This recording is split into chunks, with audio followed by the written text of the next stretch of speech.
You're in for a real treat today because I'm in for a real treat. I have Dr. Laura Purdy. Dr. Purdy, first of all, welcome and thank you so much for taking the time to visit with me. Hi, Tom. Thank you so much for having me. I'm in for a treat today as well, I'm sure. Could you tell us about a little bit about your unique professional background? My goodness, I think unique is a great word to use. So, I'm a family medicine physician by training, but I did spend the first 15 years of my career, 14 technically, serving in the United States Army. So, I was a physician in the military. And as I was getting out, I started doing a little moonlighting and working in the telemedicine, the virtual healthcare industry, which this was before the pandemic, mind you. And I have worked in the virtual care industry in all kinds of capacities. I got out of the Army 2 years ago and have really focused on growing and developing the opportunities and offerings that people have in our modern healthcare system, especially as it pertains to virtual care. One of the things that has interested me about history is particularly in medicine, large, big advances in medicine during times of war. And here, over the past 20 years or so, we saw telemedicine, and you were really at the forefront of that telemedicine in the Army. Could you tell us a little bit about that experience from your perspective? Wow. I think every physician or nurse practitioner or PA, anybody who works in healthcare in the military or at least in the Army, because that's the one I can relate to, you have to do telemedicine by virtue of your position. Because if you think about resources, the resource of healthcare prescriber, so doctor, nurse practitioner, or PA, there are far fewer of those individuals than there are of medics that provide a lot of the frontline care or even just soldiers in general. That's a lot of people for just a few folks to try to take care of. And it's impossible for the clinician, like the doctor, to be located in the same place as the patient. They're often deployed. So if you're gonna deliver care to those people and they are remote, then you have to do telemedicine in order to care for them. Many people think of the US military and specifically even the Army as tradition, honor bound, hidebound, but most importantly, not really open to innovation. I think that's completely not true around telemedicine, but I wanted to get your opinion on how did the Army embrace or not telemedicine? I think that's untrue across the board too, because as we think about the last few decades of war, I was in the military in the early 2000s and everything changed. The way we dress, the way we shoot, what weapons we use, everything changed to meet the need of the mission at the time, which that was the early years of the Iraq and Afghanistan war.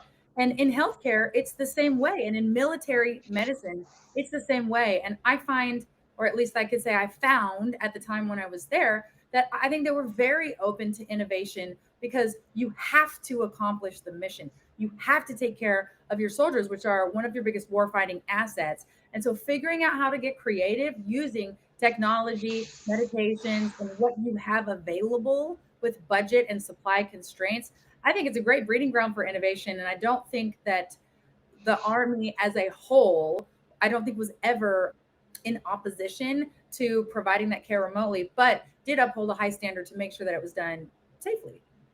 In the medical corps of the Army, do you have the high standards that you do across the regular Army, or is it siloed to really just doctors? Ooh. So the way that it works is the medical corps actually is who provide, they're almost like the vendor of the medical care for all of the services. So even if you're a doctor who's serving in the 101st Airborne or the 82nd Airborne, you still belong to the medical corps in your as your primary branch that you're affiliated with, unless it's changed in the last 2 years, which I don't think it has. So that standard that you saw in the Army Medical Corps was the same standard that was pushed out across the force because those were the representatives and the individuals, the PAs, the doctors, the nurse practitioners, although they may fall under Army Nurse Corps, maybe. Suffice it to say, they're pushed out throughout the armed forces and in the Army. That's who's out there. So that standard exists everywhere. There's one standard. I live in a rural part of West Texas, and although I'm lucky enough to have excellent health care in my nearby hometown, many parts of West Texas particularly struggle with that. So I was one of the reasons I was so excited about visiting with you, in addition to your work in telemedicine, is your passion around equal access to healthcare. And I really wanted to start off by asking, can telemedicine help provide a component for that? It does. Absolutely. 100%. Even before the pandemic, like I mentioned before, I have been licensed in all 50 states and I've had patients all across the country. And what virtual health does is it brings the care to the patient, just like with the military analogy that we use. If the patient is located somewhere that's in a different place than where the doctor is, then you have technology to serve as that bridge to allow you to bring the care to the patient rather than trying to force the patient to go to the care, which is not always something that's feasible or something that they can afford. A doctor may be hours away with a 6-month wait time. And what good is that to anybody? So, through virtual care, it gives patients more access to doctors, and it also gives doctors more access to patients that's outside of their local geographic area that they can help. Why are you so passionate about this issue? I'm passionate about this issue because our healthcare system is entirely broken. And a lot of people sit around and complain about our healthcare system. We complain about cost. We complain about wait times. We complain about the lack of empathy and the fact that it's a lot of doctors driving our care rather than us being able to advocate for ourselves. But I don't see a lot of people who are doing anything about it in a meaningful way. After working in the virtual care industry, I realized that the solution is here already. The answers to a lot of these problems that we have in our healthcare system already exist, but we need people with the right heart and the right mindset and the right drive and the right technology to just put it in place and change the system rather than sitting around and complaining about it. What's the role of someone, myself, or a listener who might be a patient only? How can we be a part of this change?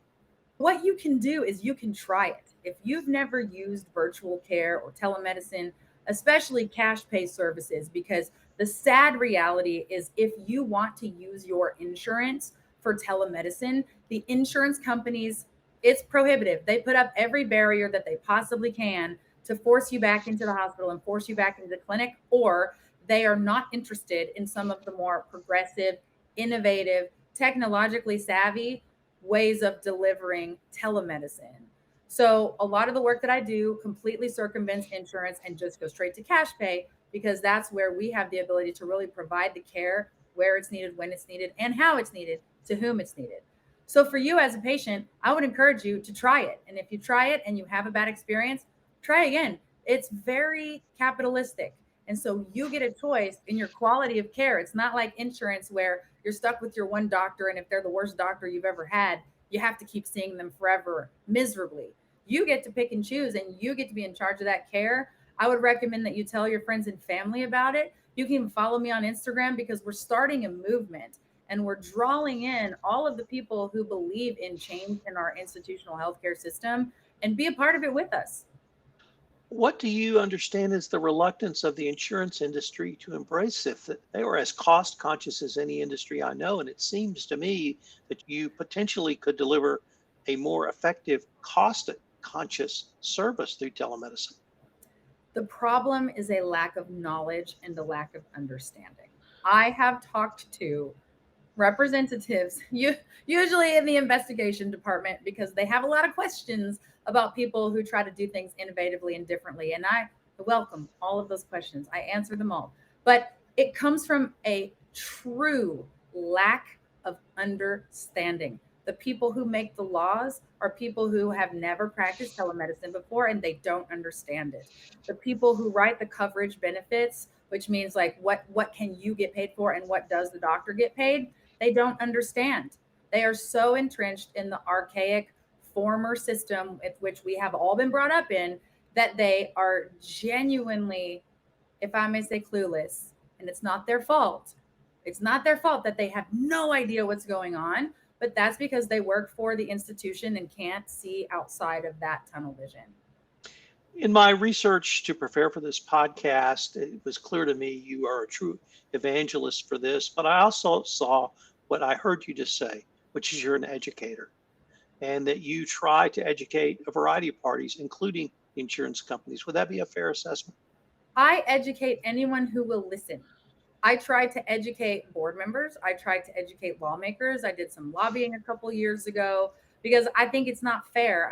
I think that the people who are responsible for making the laws and making the insurance and all of that. It's not fair to them to not have the right information that they need to make the laws they're required to make. And frankly, if I'm being honest, myself and my colleagues, we face a lot of adversity.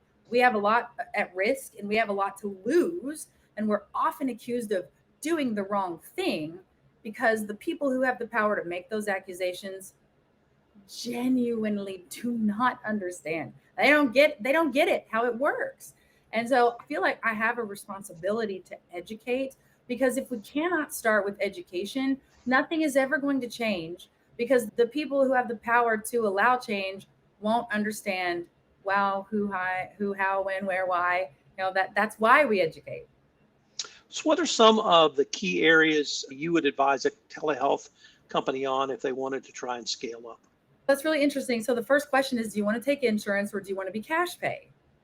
Because those are two completely different scalability models. And I guess in my bio, I should have led with, these days I do a lot more business than I do practice of medicine. So I have probably been involved in some way, shape, or form in more telemedicine businesses than anybody else in the industry. I would place a bet on that.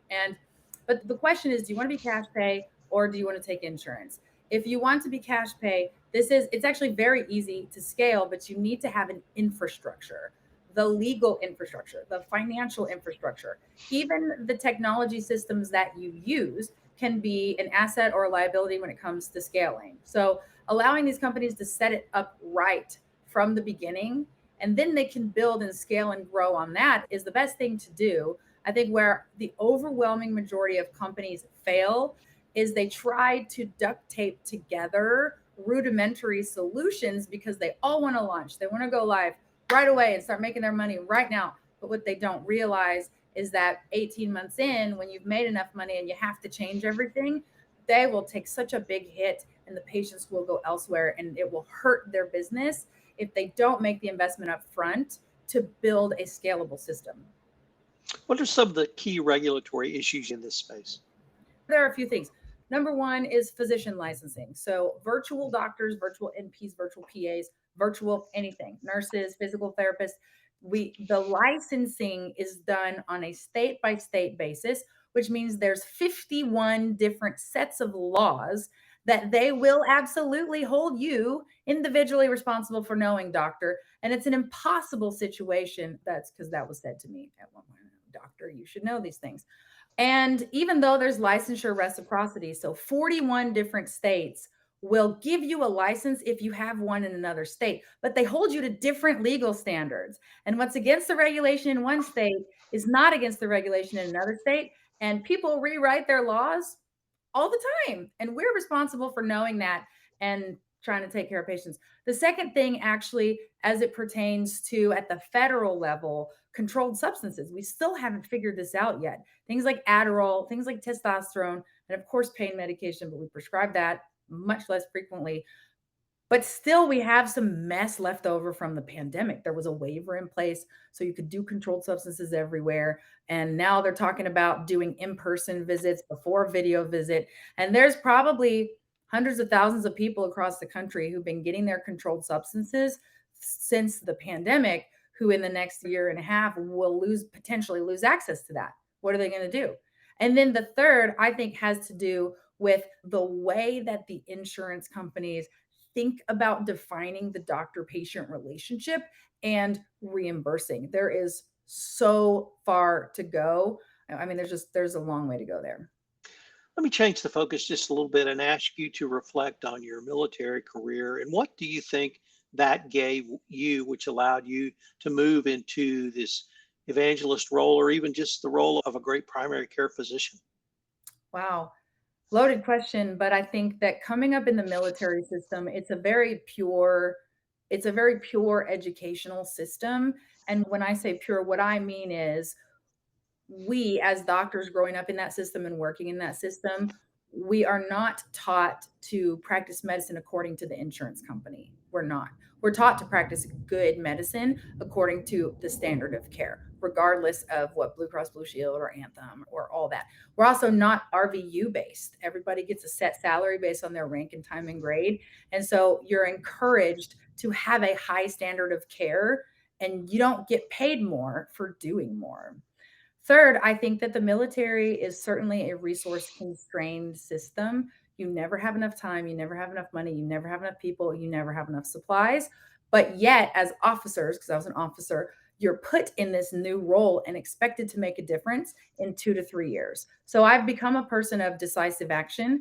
I've become a person of learning how to lead by influence rather than lead by power, because I had a lot of civilians in my last role. I had 35 civilians that I was in charge of leading. So leading by influence rather than leading by power, but also conceptualizing a business in a form like an organization. Where do people work? Where do they go? Who reports to who? All of those things are skills that I learned in the military that I use every single day. And now let me ask you to turn to the future, that veiled land of mid-century, 2030 and beyond. Where do you see the future of telemedicine? I'm so excited. I no longer say the future of telemedicine, and I say the future of healthcare in America. Actually, the slogan for my company, which we call America's Favorite Doctor, we say, together we reimagine the future of healthcare. And I think that the health system of the future, which is the thing I'm trying to build, and by trying, I mean I'm actively building. There is no try, there is only do. The future of healthcare in America will be much like the way we think about the banking industry right now. There will not be the set delineation between this is what you do online and this is what you do in person. I think there will be one centralized healthcare system that will assist the patient in being routed to whatever way is the best delivery of care for them. It might be virtual, it might be in person, but the patient want all the burden of making that decision will not be on the patient. It will be the system, and the process is set up in a way to help the patient know where they need to go, what they need to do, and will help bring the care to them rather than force them to seek it out themselves. I have to acknowledge your shout out to Star Wars and Yoda. Well done. I'm a nerd. Uh, What can I say? favorite movie? You got me. Favorite Star Wars movie? You got me. Now, what's your favorite Star Wars movie? Okay, I'll be honest with you. I'm not as much of a fan of Star Wars as I am a fan of Disney. I think I only watched all of the movies all the way through for the first time, maybe within the last 2 years. So I'm more of an ally than a fan. And I don't know that I could tell you, but I'll tell you which one was my least favorite, which was the one where everybody died. I forget what movie that was, but I was the only person in the theater who didn't know everybody was going to die. Was that Rogue One or something? And it broke my heart, and I wasn't prepared for that. But that's my least favorite movie. With that, I wanted to thank you again for taking the time to visit with me. If our listeners wanted more information on yourself or any of the topics we've touched on, what would be the best place or places for them to go? I think there's two big places. The first one's Instagram at America's Favorite Doctor, and it's all spelled just like it sounds. I would encourage you to take a look at what we're doing because everything that we do is going to be available for the public. All of the care, all of the systems, all of the educational content, all of the updates. This is all for everyone. This AfD Health System is for everyone for forever, hopefully. Also, we have a website. It's still developing, but it's drlaurapurdy.com. Soon it will be afd.health. So write that down and follow us because I expect to see that within the next couple months. And but come ask questions, right? Questions are free. We don't the point is to support, not to harm and not to misinform. So we're excited for all of this. Dr. Purdy, I wanted to thank you again for taking the time to visit with me, and I look forward to continuing this conversation. Thank you so much. Have a great day.